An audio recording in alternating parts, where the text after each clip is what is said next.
My bad, my bad. I was muted there. Listen, yes, I was saying, welcome back to another stream. We've obviously got a panel show today to talk a bit about the week we've just had. 2 losses in 1 week. We exit the Carabao Cup. We lost to Wolves, and we're going to look a little bit towards the Champions League as well. So I got some of my good friends together to have a bit of a chat. You can call it a therapy session if you want. You can call it a debrief, whatever you like, but we've got a good panel for you tonight, and we want to make this a regular thing, get more people on as well. So as long as you lot do me a massive favor, smash that like button down below. Let us know you enjoy these kind of shows. Subscribe if you're new around here, and I'll introduce the panel to you now, and we'll have a good chat about what's happened the last week. First of all, making your debut on the channel, we got Johnny from Typical City. How you doing, my friend? I'm good, mate. How are you? All good, man. All good. Well, Thanks I've been better. The last week was a bit rough, but we tried to stay optimistic. You know what I mean? It's one of those ones. Mate. Been a bit grim, hasn't it? Been a bit grim, but 2 losses is not something we're used to, is it? But we'll be all right. We'll bounce back. Yeah. You gotta have faith, man. You gotta trust the process, and we've been here before, and we'll bounce back. But you all know Martin from the Mancunian Way. Been on the channel plenty of times. Always a good man to talk to. Martin, how are you, my friend? Yeah, not bad. I'm not having a meltdown. No, we were just chatting before we went live there, weren't we? Saying that I always tell the people you're good at keeping us calm, Martin. You're one of the voices of reason. Listen, I just don't panic because I know what this team does. I was the only one in February last year when everyone was like, "Get Pep out," and I went, "Now we're winning the treble." Yeah, that was a joke. It started out as a joke, and then by like March and April, I was like, "All right, I'm running with this." I remember you saying on one of the shows, Martin, you're like, "I think we could win a treble," and this was possibly around the time we'd lost to Spurs or someone, and everyone was feeling a bit doom and gloom, and I was like, "This guy's crazy. This guy's absolutely crazy." But look, you were proven right in the end, so fair play to you. And of course, some of you will know my good friend Joe works with me over on HMTV. Decided I'd bring him on the panel, let him share his thoughts too. Joe, my friend, you good? I am. I'm calm. I'm not too asked about the results, but I'm all right. Well, as long as you're not asked, we're all good. So stay calm. It's only October now. But listen, all their channels are linked down below in the description, and we always like to show appreciation to our guests. So make sure you click those links. Subscribe to Typical City, subscribe to Mancunian Way, and subscribe to HMTV. And let's get into it. Right, I want to start off with the Carabao Cup exit. Obviously, we lost to Newcastle, and there was kind of a debate leading up to that game and slightly after as well, lads, as to whether Pep was really that bothered about the Carabao Cup, because if we had progressed in the Carabao Cup, we know that the next round would have been scheduled for the day before our first Club World Cup game. He spoke a lot about how if he could save energy for certain players, even 1% in that game, he would do so. It seemed to me a little bit like he wasn't too bothered, and based off the actual performance, kind of got those vibes a little bit as well. Martin, you were obviously at the game. How did you feel about it after watching that? It was weird because first half I wasn't expecting us to play the way we played. Thought there was only one team in it. Big up to the nearly 5,000 up there. That they were magnificent. As the City away boys always are, it was some atmosphere up there. We wanted it. Pep looked like he wanted it first time. Like I said, we dominated it. It was total control. Probably would like to have created a bit more, but as soon as they brought on Bruno G and it was the other one, Gordon, who, by the way, shouldn't have been on the pitch by the end. Thank you, Mr. Is it Kavanagh? But yeah, no complaints. Pep showed what it was like. He told us all week he was going to give it, 1% of his energy. It was a catch-22. It was a catch-22 situation of want to go through because you want to keep that winning run going. But by the time you hit that quarter-final, because the league weren't going to do us any favours.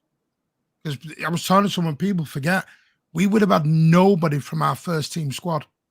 We wouldn't have had any of the coaches, none of the physios, none of nothing. They all would have been in Saudi Arabia. So you would have had to have trusted the under-18s coaches, players, everything. That, by the way, got stuffed at Barnsley the day before. So, and really, we got beat by United as well. We would have got United in the next round. And I want to, then you're even in a worse situation because everyone will want the full-strength team to go to the Swamp. So you're damned if you do and damned if you don't. So I'm not disappointed by that. Weirdly, I thought we played better on Wednesday than what we did on Saturday. That was the weird thing about it. But no, I'm not that disastrous about Wednesday night. I'm not. Mm-hmm. See, the thing is, we have a relatively thin squad as it is, don't we? Like, I think we only had like 18 players available at one stage. That was including 3 goalkeepers. You had Rico Lewis and Oscar Bob, these kind of guys. So the idea, especially with the Club World Cup on the horizon, we had the Super Cup as well, of kind of competing in 5 and 6 competitions. It was a bit unrealistic, but I suppose, Johnny, what did you make of it and the exit? Is it something that you really wanted to go for? It was quadruple, maybe something that was on your mind, or were you not indifferent, I suppose? Yeah, I mean, the fixture congestion was always the concern, wasn't it, really, with the Club World Cup coming up. They were going to clash. So there was sort of an inevitability about City reducing the quality of the squad. But I think the Pep doesn't care theme isn't true, to be honest, because he went and got himself a 3rd yellow card, didn't he? And got himself suspended for the next game against Wolves. So he came on, and I think that's Pep's instinct, isn't it? I think before the game, he's probably cool, calm, and said, I'm going to send out the youngsters, rotate a little bit, and then we're lowering our chances of progressing, doing that, of course. But then the game starts, we're 1-0 down, and Pep's instincts kick in as the number one competitor that he is. He goes for it. He goes mental. He comes on and gets himself a yellow card and gets suspended. But in terms of the team performance, I thought we were really good in that first half. I thought we had total domination against Newcastle, but we just lacked a bit of creativity and composure. I think the main thing in the second half was there was a lack of a leader. In that first 15 minutes against Newcastle, they came out firing. They were wild coming out in that second half. Total change in momentum, the way Newcastle played in that first 15 minutes. You've got to give them credit. But at that point, you're thinking you need a Ruben Diaz, you need your Edison, even Kevin De Bruyne, who's obviously missing. These types of players who just have a cool head, say to everybody, right, calm down. They're firing on all cylinders right now, Newcastle. We need to ride this storm out for 15 minutes, and then we'll play our game again. But we didn't. And we go 1-0 down. And from that point, we're chasing the game. And I think 1-0 down is a bit of a rotten theme at the minute. And we need to nullify that. We need to stop going 1-0 down. And I think it's hurting us at the minute. And it's the reason why we're dropping points and getting knocked out of cups. So we need to address that as quick as we can. The 1-0 down thing is something that was becoming a bit of a concern for me, although we were winning games. I kind of felt that going 1-0 down and, you know, becoming a second half FC, if you like, it wasn't good because we were eventually going to come up against a team who, even if we do come out slightly better in the second half, they wouldn't crumble like the way I don't know, Fulham did or Newcastle did in our game against them earlier on in the season. But Joe, it was kind of a difficult one, wasn't it? Like Johnny kind of alluded to, in the lead up to that game, Pep kind of gave signs that he didn't really care. But then, like Johnny said, being the natural competitor he is, he showed he did. And I tried to say in the Big Six that I don't care, you know, Pep didn't care. And then everyone's like, well, he doesn't look like he doesn't care. So how did you feel about that one, I suppose? I kind of accepted going out before a ball was kicked. Like, my expectation was I didn't think we'd play that well. I really didn't think that, at least in the first half anyway, I didn't think that we were going to be up to that level, because I just thought the thinking was we're not going to win it because we're going to be in Saudi Arabia during the tournament. So the earlier we go out, it could be a blessing in disguise, because you're thinking, you know, 1 or 2 less games could be a difference maker, because we know we always go far in competitions. With the games pile up, we only have a small squad. If we can avoid unnecessary games, then that could be a positive. So I kind of almost, like, I didn't want it. I want to win every single game, but I kind of made peace with that decision almost. And I mean, the first half surprised me because Newcastle just didn't seem in it. But I mean, subs come on. The lack of a leader. I think Akanji ended up with the captain's armband at one point, which was something that I didn't expect. So that just kind of shows the situation with the squad. And the second half was just completely different. I don't know whether that was, you know, multiple factors with the Newcastle subs and, you know, we just fell off a little bit, but I'm okay with it. I really, really am okay with it. I'm not too upset. Like, it's been a few years since we've won the Carabao Cup, so it would have been nice to win it, but I also understand it's pretty difficult for us to go on and win that. And I think the main concern for me from that Newcastle game was the second half just seemed to carry on over. It's like our momentum stopped. That second half against Newcastle just carried over into Wolves. It wasn't a good sign. Yeah. There's one thing on that. I mean, I understand what people are saying. I mean, disagree with Johnny. The reason why I think he took Alvarez off with 25 minutes to go and we had no striker. That, to me, said it all. I mean, the yellow card was because of the tackle on Gomez. He was fuming at that tackle on Gomez from Bruno. Because we could see it from where we were stood. It was like he was fuming about it. Soon as that tackle went in, Pep and the assistants were up the line. They weren't mad. It was more angry at the tackle from Gomes. But to me, it was weird. Like I said, first half we were brilliant. Second half, I think he was upset about the drop off, but it showed it as soon as he took Alvarez off. There was no chance of Haaland ever getting on that pitch. Mm-hmm. You know, at one point he had Foden as the striker, and then he had Rico Lewis pushing up, and it was, you know, just go and have a go. It was a difficult one because unless the league or the EFL were going to change them dates around for us, I don't know how we could have done it, because the date of the quarterfinal was the 18th of December, and we're in Saudi then. Yeah, it's bordering on impossible, isn't it? It's bordering on impossible to win the League Cup this season. So, understandably, I think we quietly think, yeah, I'm glad we're out in a way. But on the face of it, the club, Pep, they're never going to say that.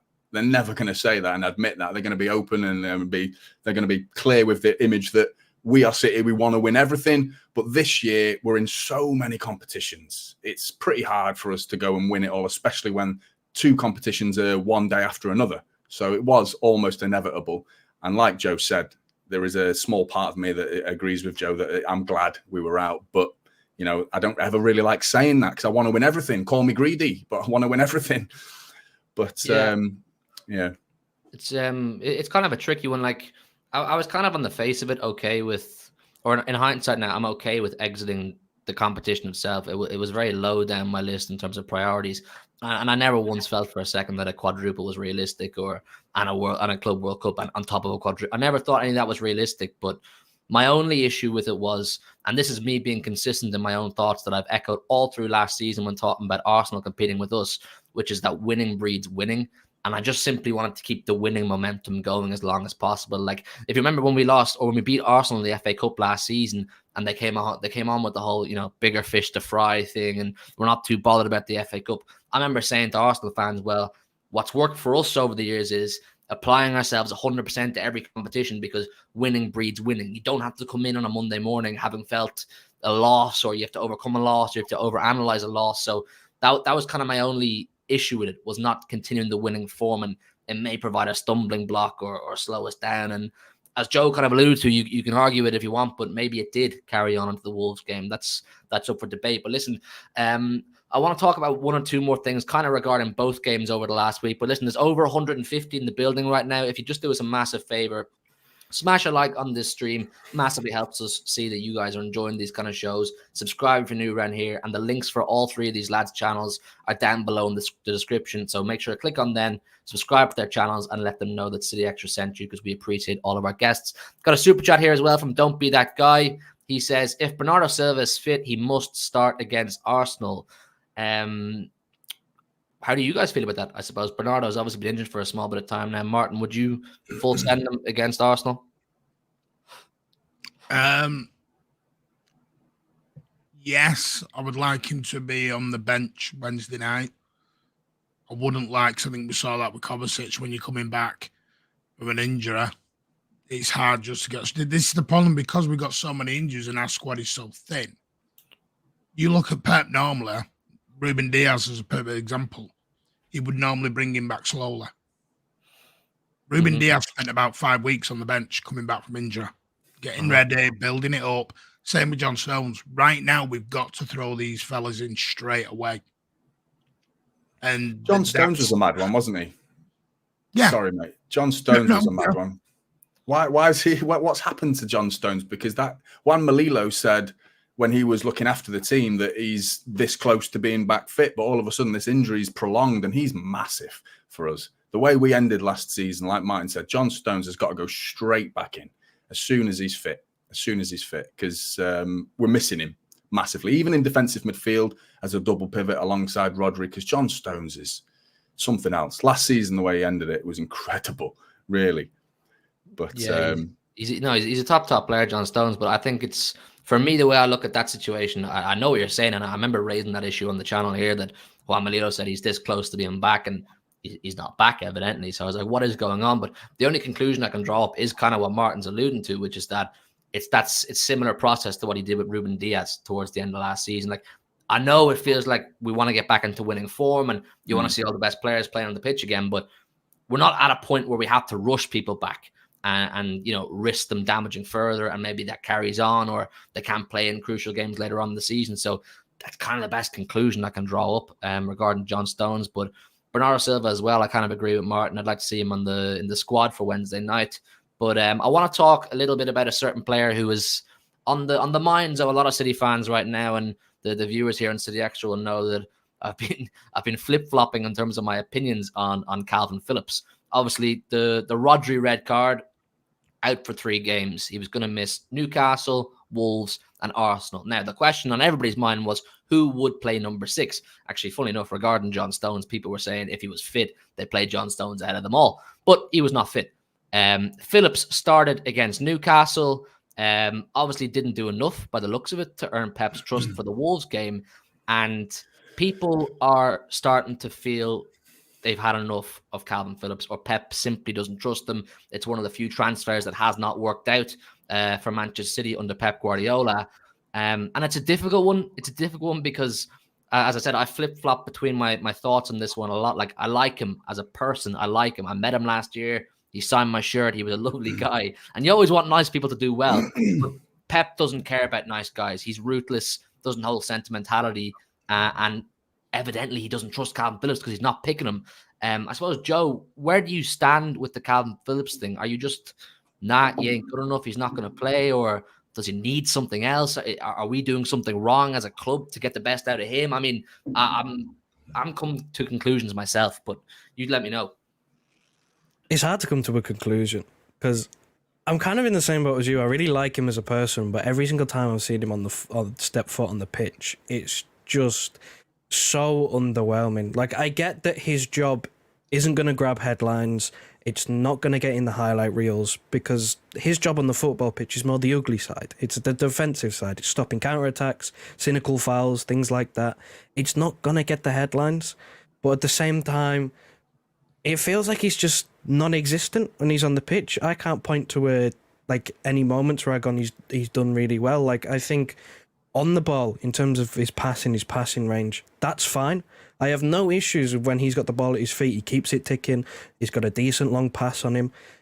I just think in that holding midfield role, defensively, he's nowhere near good enough.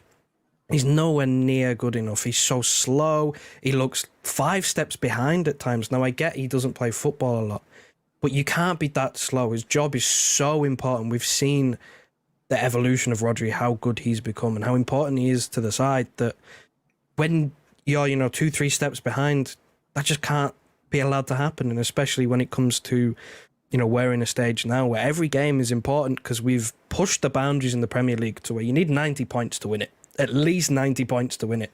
That's how we've pushed it. And with Calvin Phillips in there, I mean, he came on at the weekend against Wolves. I think it was not even a minute later, Wolves had scored. Like, it's not necessarily his fault, but it kind of just sums up his City career, really. Nothing is going well for him, and I think we're at the stage now where this was his chance. Like, this was the biggest chance he's ever going to get.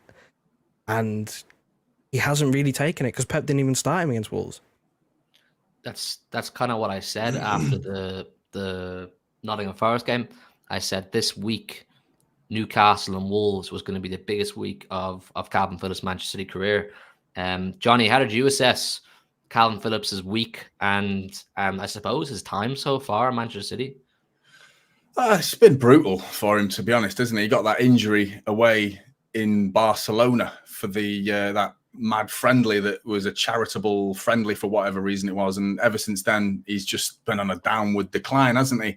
But I do think the fan base needs to be mindful of, we don't want to individualize performances and treat one player as a scapegoat for losses. There is a balancing act to be had here. We don't have to blame Calvin Phillips for everything that goes wrong. Certainly if he's close to the pitch or on the pitch, we can't keep blaming Calvin Phillips for losing. But at the same time, this is a treble-winning Manchester City side.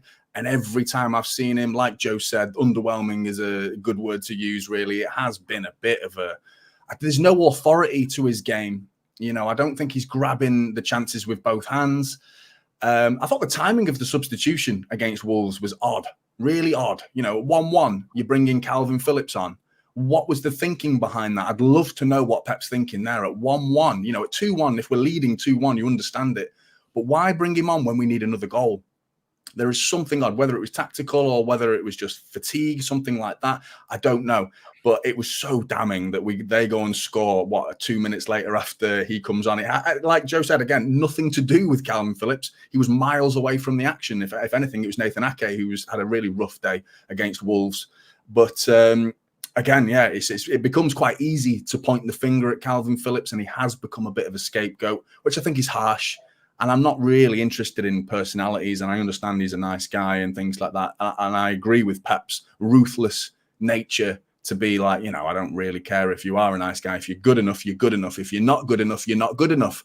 And Calvin now is starting to seem, as soon as I saw the team sheet against Wolves, because in my preview, I did my preview before Pep's pre-match press conference. And in that Wolves pre-match press conference, it was pretty clear that he was never going to play Calvin Phillips. And the words that he chose when describing Calvin Phillips was almost derogatory. A little bit like, he's good at this and I like him doing this, but otherwise I just got the impression that he doesn't trust him. And that's, if Pep says, whatever Pep says goes for me, and I'll always trust Pep's decision.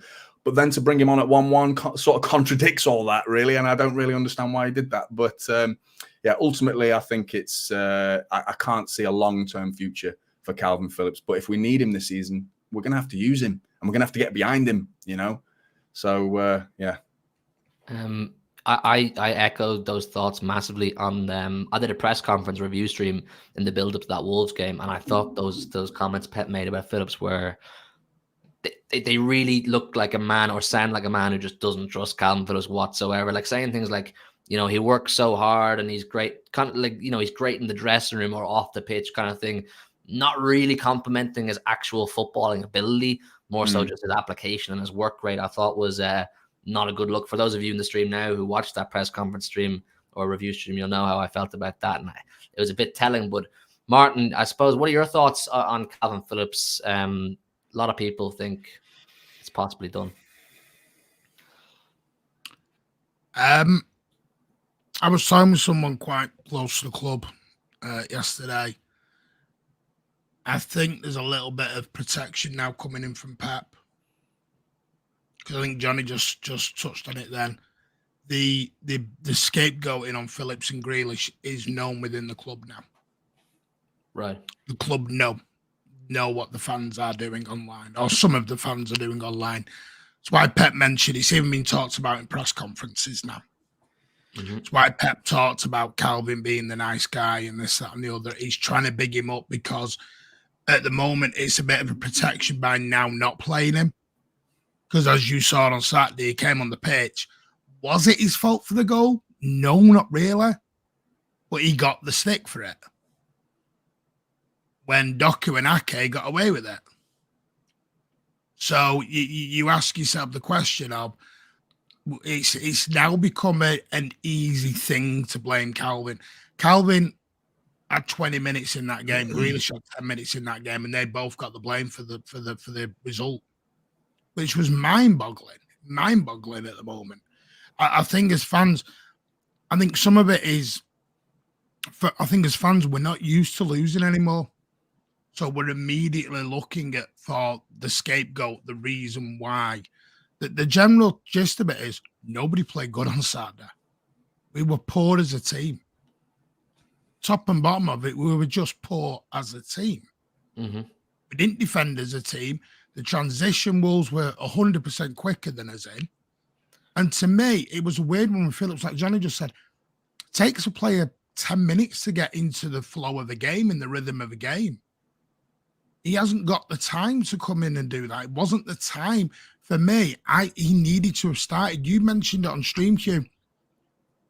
Even on Wednesday night, he's struggling because he's got Gomez to the right of him, Bob in front of him, and Rico Lewis. They're not the players he's going to be playing with when he comes into the Premier League. We're not going to see him until he's given the proper opportunity. But the problem is the scapegoating has gone so far now. Pep's probably scared of putting him onto the pitch to save his own skin. Because I know for a fact his girlfriend's getting messages telling him to leave. So that's not on that. It's disgraceful, isn't it? It's getting to the point now where he's got to protect certain players. It's bordering on the Harry Maguire, isn't it? It's exactly. Bordering on that. It's madness. And we never... If I put my hand on my head, I know he's not going to make it at Manchester City. 100% he won't make it. But while he's here, scapegoating him isn't going to help him. He wears a City shirt, doesn't he? Yeah. It's like you said, it's the Harry. We can't sit here laughing at United fans on Harry Maguire and then do the exact same thing to our own players right back. No. Grealish touched on it last week about the social media. It's getting beyond a joke. It's getting personal. And to me, whoever's in a blue shirt gets my backing. If they're not good enough, fair enough. I don't think Gomez is particularly good enough, but I'm going to back him while he's here. Phillips needs, to me, I know Rodri's back tomorrow night, but Wednesday night, I'd love to see Phillips start on Wednesday night. Because you're not got, or even, to me, Kovacic was poor. Nunes was poor. Because they're both trying to do the exact same thing, if you notice. Very similar players. They want to get the ball and get going with it. Neither of them have got a defensive proper bone in them to defend. What you could do is maybe play them two, drop somebody, a Foden or someone, bring in a Phillips and let Phillips have that protection there in front of him where Phillips can just do the one thing, win the ball, play it off, because he's not Rodri. The problem is, he's got the world's best CDM in front of him. He's not Rodri. The same way we all destroyed Rodri because he wasn't Fernandinho, We're doing it with Calvin Phillips. And I'm not saying Calvin Phillips will make it, but has he really been given the opportunity to make it? I don't know. genuinely, Martin, I fully agree. I fully agree with everything you've said. And I'm sounding frustrated because I am frustrated on this at the minute. It's a big thing for me personally. I'm with you, Martin. I completely agree, mate. I think there is a balancing act to be found here between, abusing the guy, calling him names, sending his missus messages. What the fuck's that? That's totally unacceptable. And then being realistic, like I think all of you three guys have been totally realistic in understanding that he's probably not going to make it in a City shirt long term. There's so much middle ground between those two things, between saying he's shit and he's a world beater. There's plenty of discussion in between those two statements. And Calvin Phillips, for me, is in between those. He isn't going to make it, but he doesn't deserve to be abused and things like that and just being written off completely. And we are going to need him at some point. So, you might as well get behind him. Otherwise, you're harming the team otherwise, aren't you? Yeah. Sorry, Hugh, was it you last week or someone? I think before Saturday he'd played 142 minutes. Yeah. What are you going to get out of that?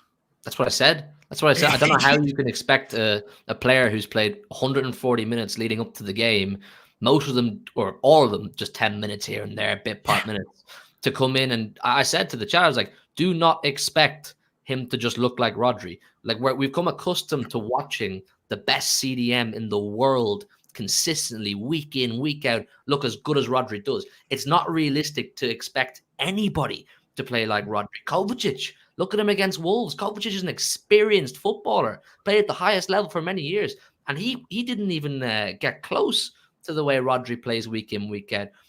And it's the same. You can't scapegoat Rodri either for the performance against Wolves. I saw some people online saying this is down to Rodri for getting sent off. This is down to Rodri, this loss. I said Rodri is not responsible for poor performances from other players. Yes, it was a moment of madness against Nottingham Forest. He knows that. We know he's apologized for that. But I wouldn't condemn the guy massively because he's been so consistent for 2 years, barely put a foot wrong. You can't go in on Rodri for having one human moment of madness. And equally, like I said, you can't go in on him for multiple, if not everybody, playing badly against Wolves. I think you're right, Martin. Even Haaland's getting it at the minute. Haaland's getting stick. But what can he do when there's nobody creating anything for him? It's a scapegoat. Fans are looking for a scapegoat. I get losing's not nice, but we just won 6 in a row. I'm not trying to be happy, clappy and everything else. I'm not. Trust me, I'll go in when it needs to go in. But, we did all this last season in January. Won the treble.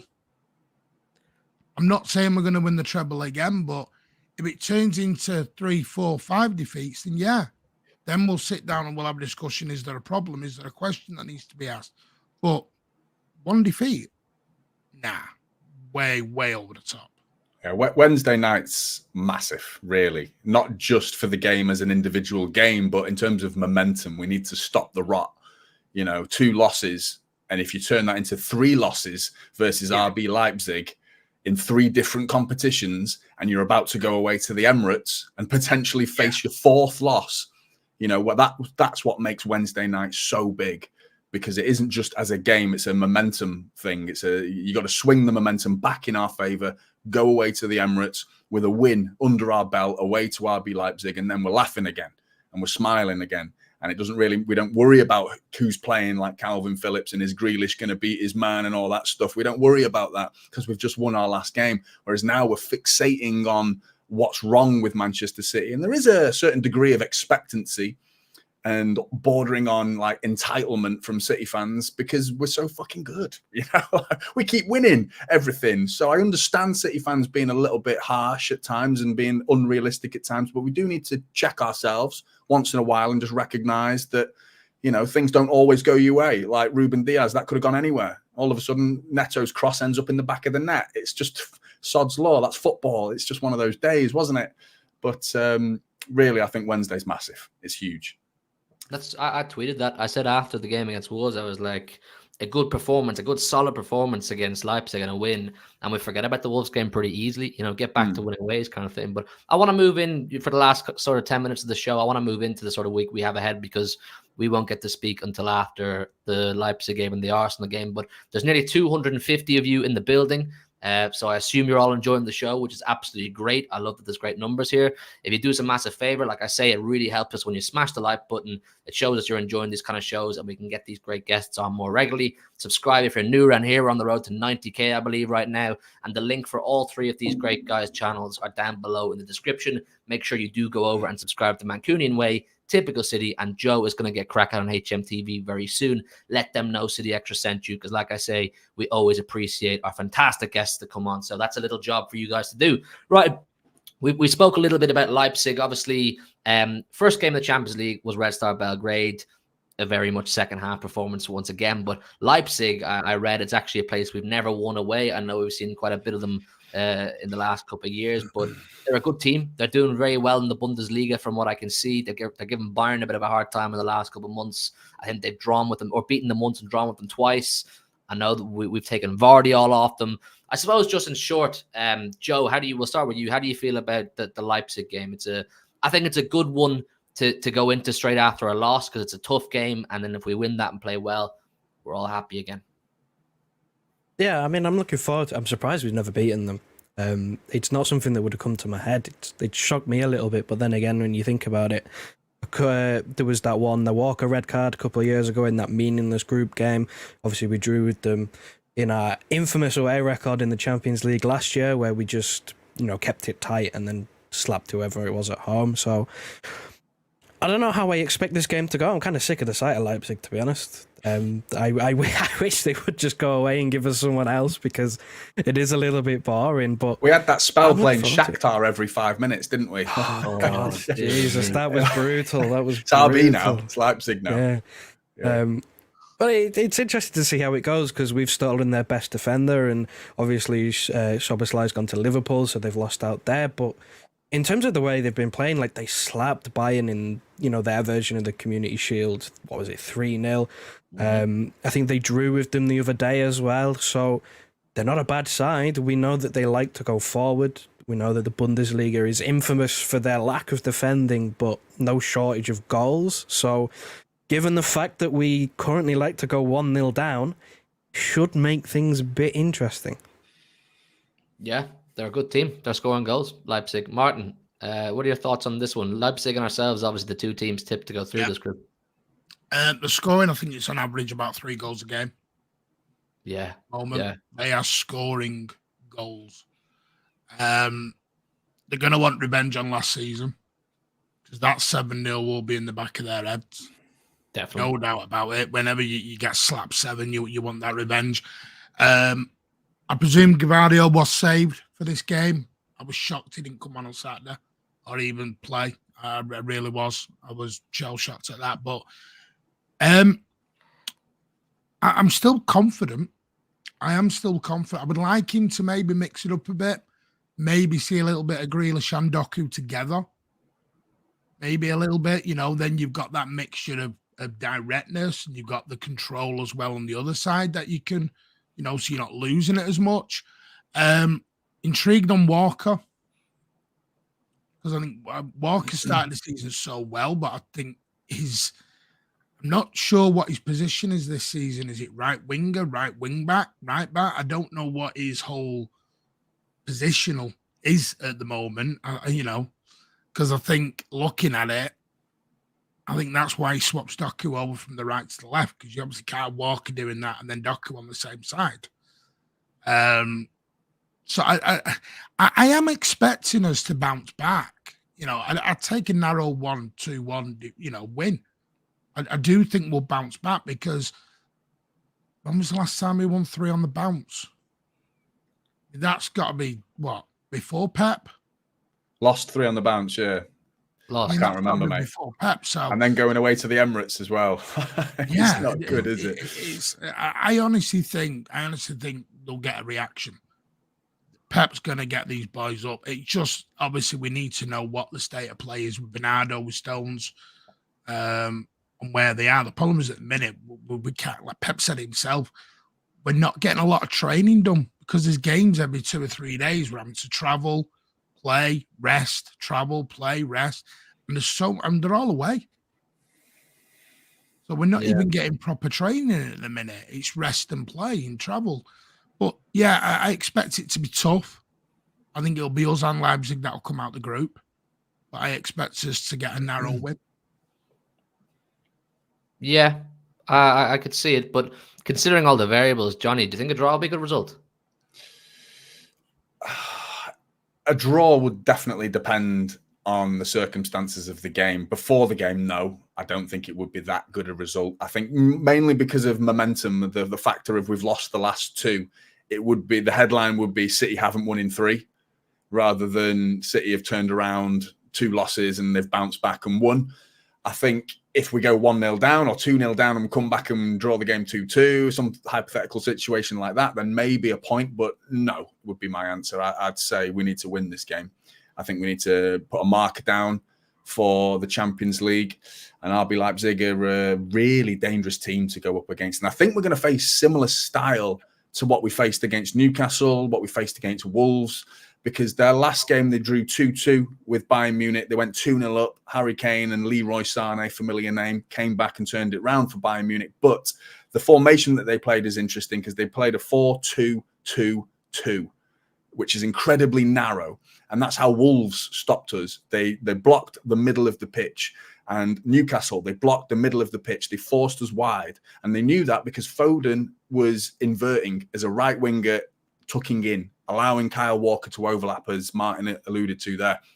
And that's the issue. We are playing quite narrow. We're almost lopsided with one winger who stays on the wing and the other winger is inverting, whereas last season it was an inverted fullback. Now we've got an inverted winger. I think that makes us quite narrow. And at this particular game, if we go up against 4-2-2-2, we almost want to stretch them and revert back to last season where we have 2 wingers who stay, getting chalk on their boots, one on the left wing, one on the right wing, as wide as possible, and force them to stretch. And I think that's where we could win the game. But they've got loads of injuries. Dani Olmo's injured. There's a few other players that are injured. They're riddled with injuries right now, RB Leipzig. So we can do them in the middle of the park. Rodri's back as well. So when I say back, he was he isn't suspended for this tournament. So him coming back could bode well for that particular game, but it might actually have a psychological effect going into Arsenal, because if we do really well with Rodri in the team, that could further highlight how important he is and make us feel nervous again going into Arsenal, knowing he's not playing. That could, I worry about his importance. I wouldn't play Rodri. Do you not think? No, because to me, if you're going to do the Kovacic and Nunes tactic again, to me, it's such a difficult one because you've just hit the nail on the head.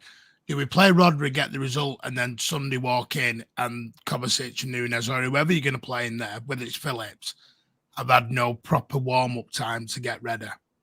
This could be, we get his game plan ready for Arsenal. I don't know because Rodri's not there Sunday.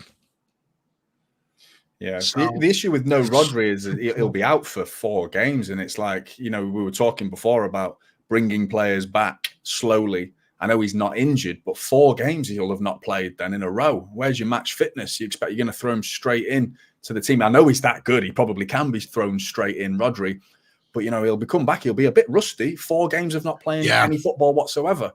That could be an issue for Rodri.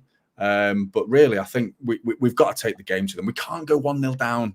That's the main thing. Don't go 1-0 down. We go 1-0 up and we can dictate the game. This narrow formation that teams seem to be playing against us, this middle block that they seem to play against us, doesn't matter if you're 1-0 up. We'll just pass you to death for the rest of the game. We'll lure you out. And the touches against Wolves for Ederson was an interesting fact, because I saw that he had 18 touches in that game, which indicates he didn't have hardly any of the ball, which meant that Ruben, because we're 1-0 down, that's why, because we've got to now attack Wolves, and it became a game of one half where the pitch has now shrunk, all the spaces have disappeared. We're playing from the halfway line to their goal, leaving all that space behind us for the counter-attack, which Neto destroyed us on numerous times. And going forward, we're playing in the half of the size of the pitch, when normally if we're 1-0 up, we'll knock it back to Ederson, pass it around the centre-backs for a little bit, stretch, lure them out, build spaces, create spaces, and kill them. And that's why I think going 1-0 down, we can't afford to keep doing it, because we've got to go 1-0 up this game and then we'll win it. Yeah, Yeah, interesting. Joe, on the Rodri thing, they both, Martin and Johnny, make good points on the Rodri situation. I didn't even consider one side of it, but would you start him against Leipzig? I think I would, purely based on the fact that I just think we need to win the game. We need to win the game, get back into a winning mentality. And again, the whole point of if you don't play him here, he can't play against Arsenal. Is it not the international break straight after that? So you're thinking, how is he going to play there as well? It's a long time to go without club football. So I think just in the interest, I would. But at the same time, I completely get the other argument because you're looking at Arsenal and going, Phillips has had barely any minutes. I don't think until Wolves on Saturday, Kovacic and Nunes had played together in the same team. So you're looking at that and going, if we're going to have this other option that isn't Rodri against Arsenal, they need some time to gel. They need some time to get used to each other. Because we saw on Saturday, Nunes was off at half time because him and Kovacic just weren't working. And if that was Pep's plan B for Arsenal, is that now out the window? Or do you try it again on Wednesday against Leipzig? Or do you just throw Phillips in? It's difficult. It's a really, really difficult decision. I have no doubt that he'll get it right because I back the manager to do what's right for the team. But I'd still go with Rodri on Wednesday. I still would. It's interesting. I presume Rodri's going to be playing for Spain now. So he won't just be out with no football. He would. I would assume so. I'm just thinking international football is just a whole different kettle of fish. No, I get it. I'm because it's when they're going to get the time to put the plan of action for Arsenal into effect. You're talking Wednesday, they'll not be back till Thursday. They'll have Friday, and then they're travelling down to Arsenal Saturday. So they're literally going to get Friday to sit and put any game plan together for Arsenal on Sunday. And it sounds weird to me, but thinking about it, say we got the draw on Wednesday night, we've got the double header with Young Boys. I expect 6 out of 6 from that. I expect them to beat Leipzig at home. So it's not so much of a disaster where you lose against Arsenal away. Not saying it's a disaster, but you're putting yourself in a position where you're giving the momentum back to Arsenal again. Not saying we can't get over it, but it's a weird one. We've got time to build up on the Leipzig of getting a point. Getting beat at Arsenal, I don't know how mentally that would affect them. It's a weird one. But again, we don't know. We might be saying this, Bernardo's suddenly fit again. And he does his press conference. And then we know Bernardo goes in. Yeah. It's until we know that press conference, it's so hard to judge. It's such a huge week, isn't it? There's so many questions, there's so many things to talk about. And I will get you guys back on next week at some stage to talk about this week coming up because I'm sure we'll all have plenty to chat about. But I suppose before we wrap it up, do you want to give really quick score predictions for the Leipzig game if you feel comfortable to do so? Maybe just start with Joe. 2-1 City, just because I think it's going to be close. I don't know what the team's going to look like, and we haven't beaten them. But I think we'll get it done this time. Martin? Said 2-1, but I'm going to go 3-1. Ooh. Johnny, what do you reckon? I'm going to go 3-1 as well. I think we might get a late goal. But, I think 3-1. I take that, man. I take that. 3-1 would be a bit of a scalping, wouldn't it? But listen, to get my preview, you'll have to come in tomorrow night, or my score prediction, have to come in tomorrow night for the full preview for the Leipzig game. But listen, we're going to wrap it up there. We're touching on 50 minutes. That show went by really fast. I really, really enjoyed that. Absolutely fantastic panel. I want to shout you guys out properly. Johnny, do you want to tell the guys the chat what they can expect from Typical City and all about you? A bit about me. I like long walks on the beach. Just typical City. Just general stuff about City, innit? Just like I started last year doing a bit of a fan channel, a bit half-heartedly, to be honest, doing a few match reviews. But this year I've doubled down, making a lot more content this year.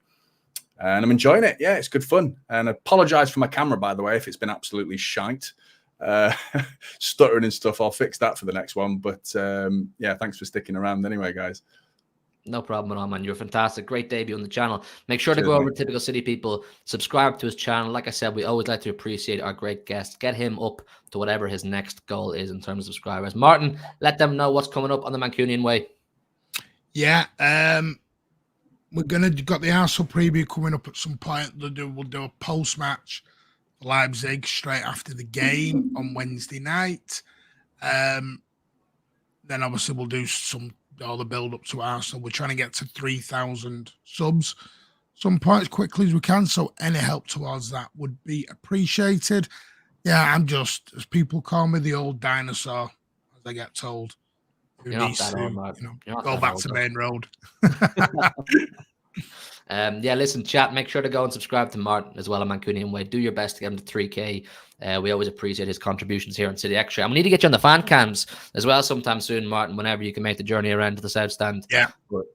But yeah, make sure to go. Or if you want any therapy sessions, Huh? just come join us. Want any therapy sessions when everyone's having a meltdown? Absolutely. Joe, you're going to start making content on HMTV soon, isn't that right? It is. I'm going to take over. I'm going to do what your job used to be. Start it up again. Talk City news, City games. Being new for me because I've never done stuff on my own, but I'm excited to start getting that going.